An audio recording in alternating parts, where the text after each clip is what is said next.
So, I've explained you the two systems of stratification, caste and class. We together compared and contrasted the two systems as well, and we critically evaluated the two systems.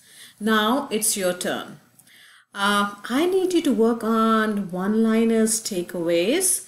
Now you have options to do that.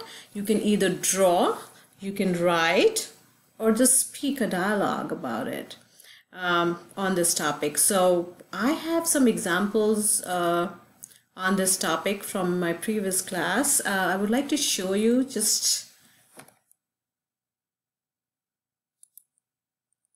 So here is one. College to further my life. I'm the first one in my family to go to college, but unfortunately, since there's no social mobility, I'll be making just as much money as them.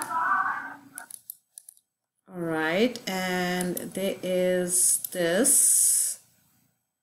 Just one-liners, takeaways. And then I have another one. Then I had one more video. Yeah. Past life.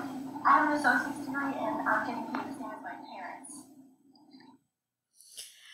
All right, so now it's your turn to work. So start working.